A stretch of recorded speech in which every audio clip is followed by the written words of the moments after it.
নমস্কার বন্ধুরা, সোমা কিচেনে আপনাদের সবাইকে স্বাগত। আজকে আবারও একটা নতুন রেসিপি নিয়ে আপনাদের সামনে চলে এলাম। আজকে আমি বানিয়ে দেখাবো বাংলাদেশের একটা জনপ্রিয় রান্না, চিংড়ি মাছের জল বড়া ঝোল। এই চিংড়ি মাছের জল বড়া ঝোলটা আমি অনেক দিন থেকে সোশ্যাল মিডিয়াতে দেখছিলাম, আমার খুবই ভালো লেগেছিল। একবার বাড়িতে বানিয়েছিলাম, বাড়িতে বানিয়ে দেখলাম সত্যিকারে খুবই অসাধারণ একটা রেসিপি, তাই আজকে আপনাদের সঙ্গেও শেয়ার করছি। চিংড়ি মাছ কিন্তু আমরা বিভিন্ন রকমের বানিয়ে খেয়ে থাকি, একবার এই রেসিপিটা একবার অবশ্যই ট্রাই করে দেখতে পারেন। খুবই সুন্দর একটা রেসিপি। আমি জানি না আমি কতটা বাংলাদেশে যেটা ট্র্যাডিশনাল রেসিপি এটা আমি সেরকম ভাবে করতে পারবো কিনা, কিন্তু আমি যতটা আমার মতন করে আমি করে দেখাবো আপনাদের কাছে। যদি ভালো লাগে তাহলে পুরো ভিডিওটা স্কিপ না করে দেখবেন, আর লাইক, শেয়ার, কমেন্ট এবং সাবস্ক্রাইব করে আমার পাশে থাকবেন। তবে চলুন রেসিপিটা শুরু করা যায়। চিংড়ি মাছগুলোকে ভালো করে বেছে নিয়েছি, কেটে ধুয়ে নিয়েছি। দেখুন চিংড়ি মাছটাকে এরকম এর পিঠের উপর একটা শিরা থাকে, সেই শিরাটাকে বের করে দিতে হয়। ভালো করে ধুয়ে নিয়েছি। আর চিংড়ি মাছে যেন একটু জল না থাকে এরকম ভাবে জলটাকে নিংড়ে নিতে হবে। এবার আমি মিক্সারের জার নিয়ে নেব আর চিংড়ি মাছগুলোকে সুন্দরভাবে পেস্ট করে নেব।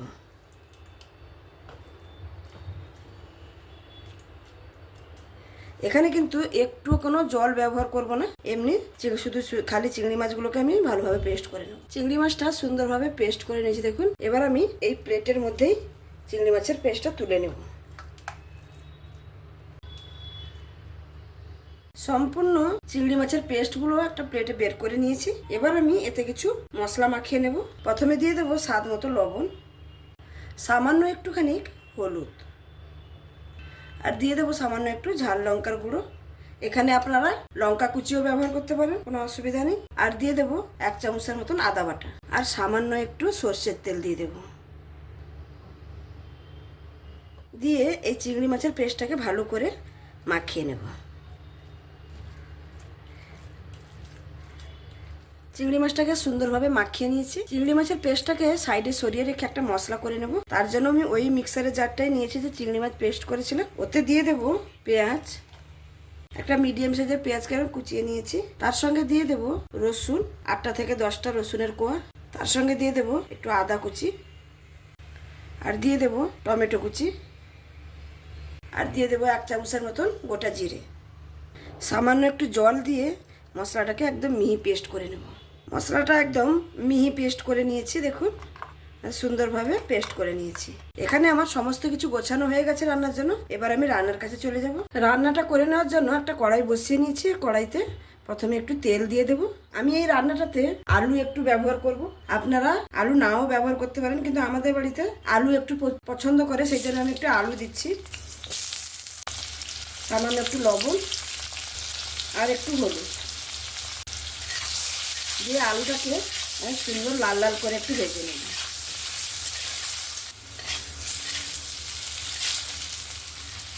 আলুগুলোকে উল্টে পাল্টে সুন্দর লাল লাল করে একদম ভেজে নিয়েছি।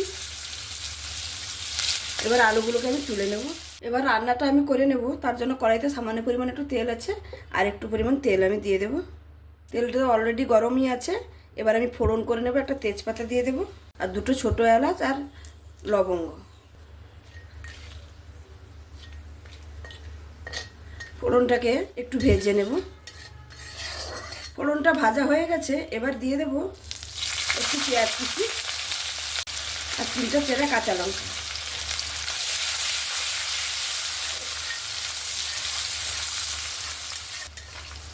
পেঁয়াজটা সুন্দর করে ভাজা হয়ে গেছে। এবার আমি বেটে রাখা মশলাগুলো এখানে দিয়ে দেব।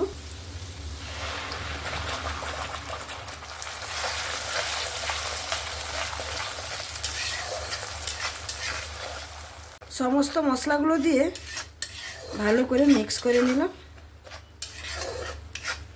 এবার আমি এর মধ্যেই গুঁড়ো মশলাগুলোও দিয়ে দেব পরিমাণ মতন হলুদ, ভালো কালারের জন্য একটু কাশ্মীরি লঙ্কার গুঁড়ো, ঝালটা যে যেরকম পছন্দ করেন সেরকম ঝাল লঙ্কার গুঁড়ো, স্বাদ মতো লবণ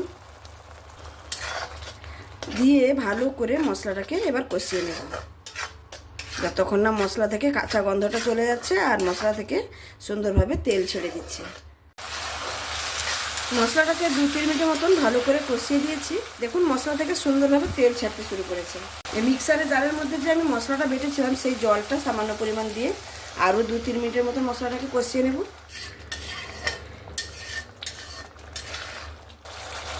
মশলাটাকে সুন্দরভাবে কষিয়ে নিয়েছি।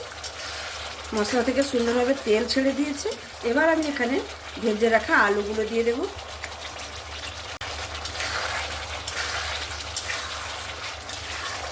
আলুটা দেওয়ার পরে আমি 2 মিনিটের মতন ঢাকা দিয়ে দেব, গ্যাসের ফ্লেমটাকে লোতে করে, যাতে করে মশলার ফ্লেভারটা আলুর মধ্যে সুন্দরভাবে ঢুকে যেতে পারে।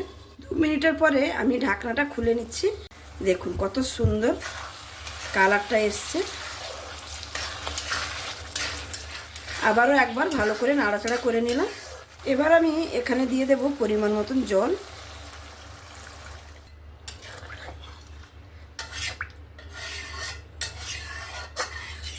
আর তার সঙ্গে সঙ্গে এখানে আমি দিয়ে দেবো সামান্য নারকেলের দুধ। এই রেসিপিটাতে নারকেলের দুধ ব্যবহার করলে খুবই ভালো লাগে। আপনাদের কাছে যদি অ্যাভেলেবেল থাকে তো দিয়ে দেবেন। আমার কাছে সামান্য একটু ছিল, আমি নারকেলের দুধটা পুড়িয়ে তারপর মিক্সারে দিয়ে ভালো করে পেস্ট করে সেখান থেকে আমি দুধটা বের করে নিয়েছি। দিয়ে ভালো করে একটু নাড়াচাড়া করে নিলাম। এবার আমি অপেক্ষা করব যতক্ষণ না তরকারিতে একটা ফুড আসছে। তরকারির মধ্যে দেখুন সুন্দর একটা ফুড চলে এসছে। এবার আমি চিংড়ি মাছগুলোকে এরকম হাতের সাহায্যে নিয়ে এরকম করে ছেড়ে দেব।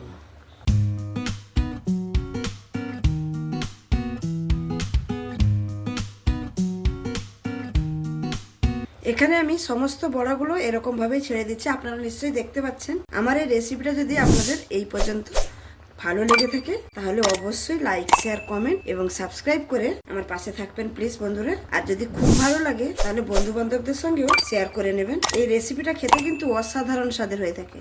এখানে আমি সমস্ত বড়াগুলো ছেড়ে দিলাম। এখানে কিন্তু বড়াগুলো দেওয়ার সঙ্গে সঙ্গে কিন্তু নাড়ানো যাবে না। 10 মিনিট তো কমসে কম অপেক্ষা করতে হবে। যতক্ষণে চিংড়ি মাছগুলো শক্ত হয়ে যাবে ততক্ষণ পর্যন্ত কিন্তু অপেক্ষা করতে হবে। কিন্তু এই অবস্থায় যদি নাড়িয়ে দেন তাহলে চিংড়ি মাছগুলো ভেঙে যেতেও পারে। আপনারা নিশ্চয়ই দেখতে পাচ্ছেন বড়াগুলো ভেসে জুসের উপরে চলে এসেছে। দেখুন শক্ত হয়ে।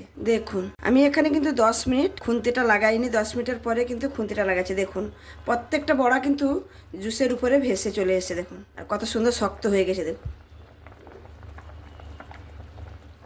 দেখতে কতটা সুন্দর লাগছে। দেখুন আমি হালকা হাতে 1-2বার এরকম নাড়াচাড়া করে দিয়েছি।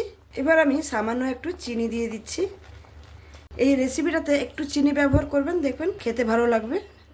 যেহেতু নারকেলের দুধটা আছে এই রেসিপিটা খেতে কিন্তু খুবই ভালো লাগবে। চিনিটা দিয়েও আবারও একবার নাড়াচাড়া করে দিলাম। এবার গ্যাসের ফ্লেমটাকে স্লোতে করে দিয়ে আমি আবারও 10 মিনিটের মতন ঢাকা দিয়ে দেবো। তাতে করে কি হবে, চিংড়ি মাছটাও সুন্দর সেদ্ধ হয়ে যাবে আর আমি যে আলুটা ব্যবহার করেছি আলুটাও সেদ্ধ হয়ে যাবে। 10 মিনিট ঢাকা দিয়ে রেখেছিলাম। 10 মিনিটের পরে এবার ঢাকনাটা খুলে নিচ্ছি। দেখুন একটাও কিন্তু চিংড়ি মাছ ভেঙেও যায়নি, কিচ্ছু হয়নি। কত সুন্দর হয়েছে দেখুন রেসিপিটা। এবার আলুটা একটু চেক করে নেব। আলুও সুন্দর সেদ্ধ হয়ে গেছে।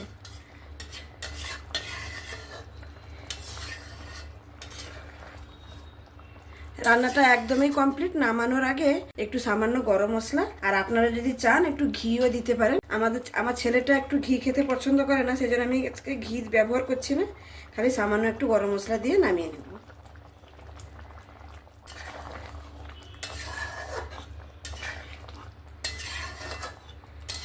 রান্নাটা একদমই কমপ্লিট। এবার আমি পরিবেশন করে দেখাচ্ছি।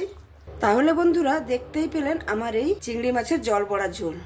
দেখুন কতটা দেখতে সুন্দর হয়েছে আর খেতে কিন্তু অসাধারণ স্বাদের হয়ে থাকে। চিংড়ি মাছ তো আমরা সবাই কিন্তু কম বেশি সবাই কিন্তু খেতে ভালোবাসি, বড় থেকে ছোট। আর প্রত্যেকের বাড়িতে কিন্তু চিংড়ি মাছ আসেই, কম বেশি যেরকম হোক আসে। কিন্তু এরকম ভাবে আমরা হয়তো কোনোদিন বানিয়ে খেয়ে থাকি না। স্বাভাবিক আমরা যেটা ঝাল ঝোল সেরকমই বানিয়ে থাকি। আজকে আমি যেভাবে বানিয়েছি একবার অন্তত বাড়িতে অবশ্যই ট্রাই করবেন, দেখবেন কতটা সুন্দর এবং সুস্বাদু খেতে লাগে। তাহলে আমার এই রেসিপিটা যদি আপনাদের ভালো লেগে থাকে তাহলে অবশ্যই লাইক, শেয়ার, কমেন্ট এবং সাবস্ক্রাইব করে আমার পাশে থাকবেন। আর যে সকল বন্ধুরা অলরেডি সাবস্ক্রাইব করে আমার পাশে আছেন তাদেরকে অসংখ্য ধন্যবাদ। আর যারা এখনো সাবস্ক্রাইব করেননি প্লিজ বন্ধুরা সাবস্ক্রাইব করে পাশে থাকুন। আমি যখনও কোনো নতুন রেসিপি আপলোড করব আপনাদের কাছে সঙ্গে সঙ্গে কিন্তু পৌঁছে যাবে। তাহলে আজকে এখানেই শেষ করছি। আপনারা সবাই ভালো থাকবেন, সুস্থ থাকবেন, সাবধানে থাকবেন। ধন্যবাদ।